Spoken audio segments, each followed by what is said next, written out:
December the 26th, 1900, Boxing Day. The relief ship Hesperus cuts through the freezing mist of the Atlantic. It approaches the Flannan Isles. The captain stares up at the lighthouse. He waits for a signal, a flag, a flare, anything, but there is nothing. Just the stone tower, cold, dark, silent. 3 men went up those stairs to investigate. They never came back down the same way. Inside, the fire was dead. The clock on the wall had stopped, and on the table a meal, prepared, plated, but never eaten. 3 experienced keepers vanished into thin air. The only thing they left behind was fear. To understand the vanishing, you must understand the place. The Flannan Isles, also known as the Seven Hunters, they are barely islands. They are jagged shards of rock, 20 miles from the nearest civilization. The main island, Eilean Mòr, is a desolate place. No trees, no shelter, just rabid burrows and the scream of the wind. In 1899, a lighthouse was built there to guide ships through the treacherous Atlantic swell. It was supposed to be a beacon of safety. Instead,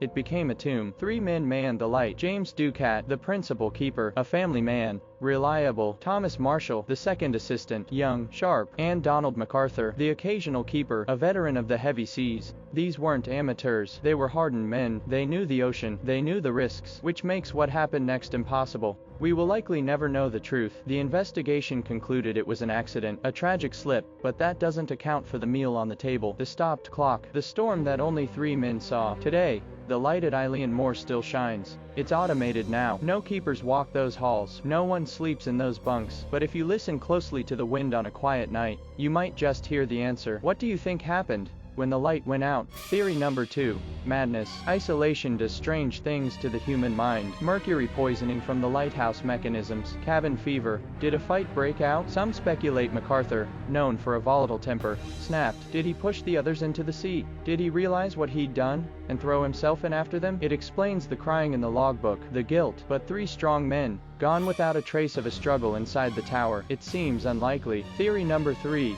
The unknown. Locals rarely visited Eilean Mòr. They called it the other country. They believed the island was home to spirits, giant birds, phantoms. The logbook speaks of a storm that didn't exist. Was the storm supernatural? Did something come out of the water? Or did the 7 hunters simply claim their prey? So, where did they go? Theory number 1.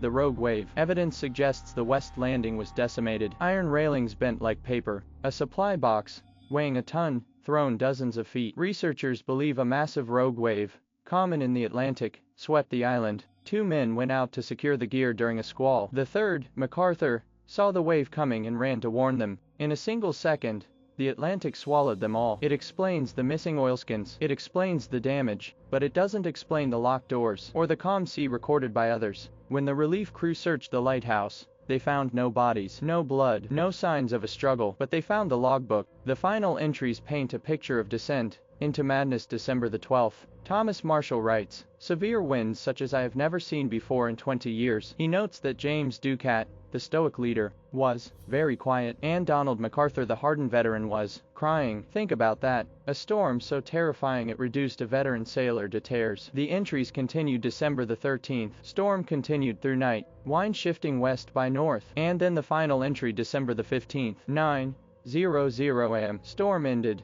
Sea calm. God is over all. Here is the problem. The relief ship Hesperus, they passed nearby on those exact dates. Other ships were in the area. According to every other record, there was no storm. The seas were calm. The sky was clear. Whatever storm those men were fighting inside that lighthouse, only they could see it.